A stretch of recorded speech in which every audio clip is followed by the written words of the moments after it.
Pauwi na ako ng bahay. Hindi ko akalain na magpapasko na pala. Ilang taon na rin kasi ako hindi nagpapasko sa Pilipinas at medyo nasanay na rin ako. Noong unang Pasko ko dito sa ibang bansa ay nakakalungkot talaga. Hanggang sa nakailang taon na ako dito at nasanay na rin ako. Dito kasi sa Saudi ay hindi ramdam ang Pasko kasi bawal dito ang Pasko dahil ito ay isang Muslim country at very strict sila sa mga rules. Tingnan mo naman sa labas, oh. Wala man lang ilaw-ilaw, Christmas light o tumutunog na party-party. Sino ba naman hindi malulungkot sa ganan, lalo na't nakasanayan natin na magpasko sa Pilipinas. Pero pasasaan ba at masasanay din tayo? Ngayon, pauwi na ako dito sa aming bahay. Sa una lang naman talaga mahirap na mag-adjust. Pero marami naman paraan para mag-celebrate. At ngayon, maghahanda kami dito sa aming bahay kahit papano. Ambag-ambag kami at nakatoka nga pala ako sa paggawa ng salad. Hindi nga lang ganung kabongga yung aming gagawing party ngayon. Para lang kaming kakain din. Pero alam nyo naman, pag may fruit salad, alam mo na, Pasko.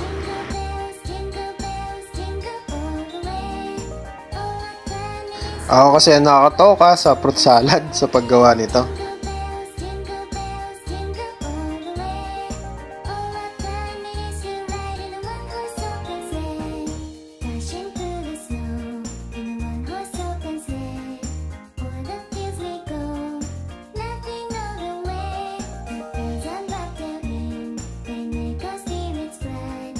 Madali lang naman gawin tong fruit salad.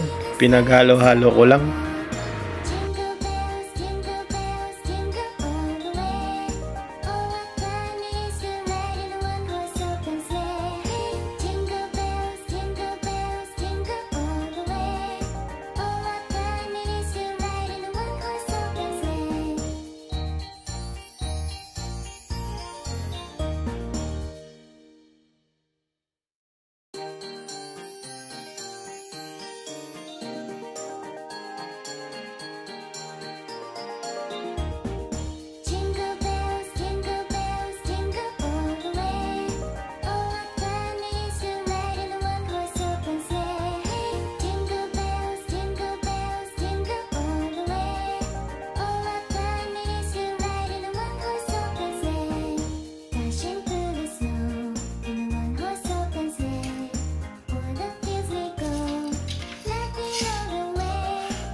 Maaga kasi ako nakauwi ngayong araw, kaya ginawa ko na agad para ilagay ko na sa rep para pagdating nila ay malamig na to.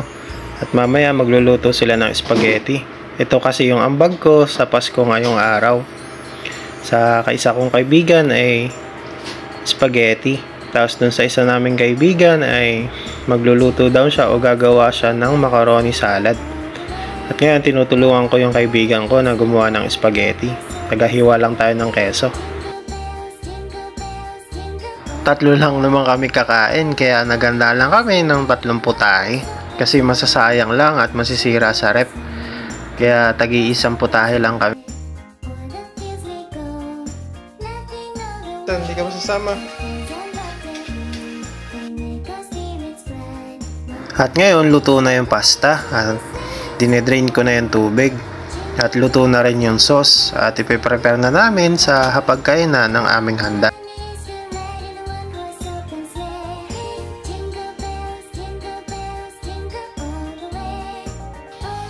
Ngayon naman, ipiprepare na natin yung mga handa natin o mga ambag natin ngayong Pasko para kahit papano naman maramdaman natin yung Pasko dito sa Saudi. Kasi nga dito sa Saudi ay walang Pasko dito kasi nga Muslim country to.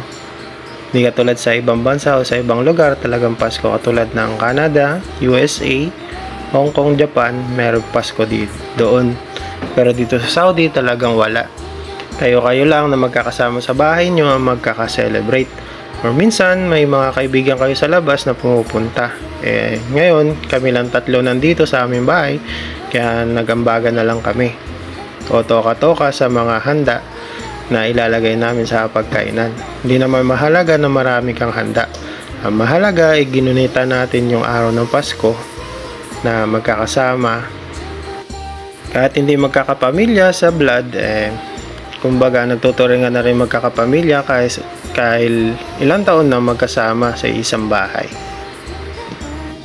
Ganito lang yung Pasko o pagsa-celebrate namin ng Pasko dito sa Saudi. Hindi katulad sa Pilipinas sa talagang bongga. Siguro kung nandun ako sa Pilipinas, hindi na ako aabutin ng alas 12 kasi siguradong lasing na ako. Pagpatak pala na alas 10 ng gabi ay bagsak na ako sa kama.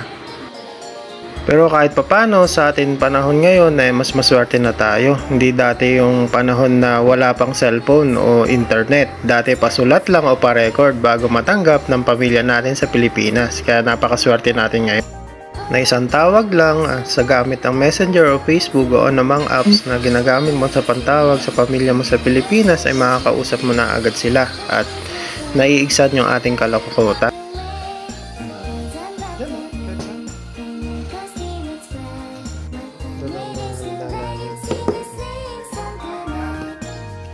Oh, meron na. Kutsara, meron.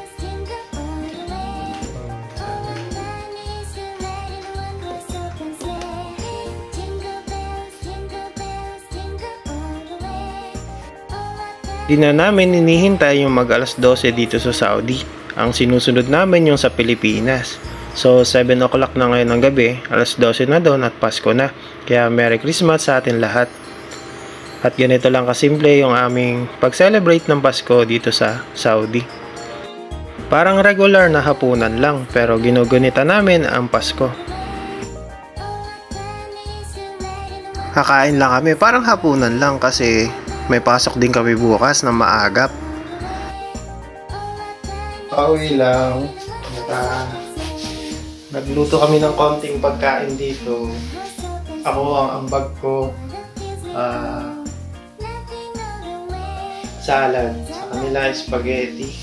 Tapos yung isa macaroni salad. Okay man kami dito, masaya man. Naganda lang kami kahit konti. Kahit pa paano. Opo. Sige po. Merry Christmas, Mama, Papa. Happy New Year na rin. Sige po, mag-iingat po kayo. Tutulog na rin po kami kasi may pasok din po bukas eh. Sige po, bye-bye. Ingat kayo lagi.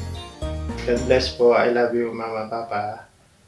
At saka saan ako si Jacob. Ingat. Bye-bye.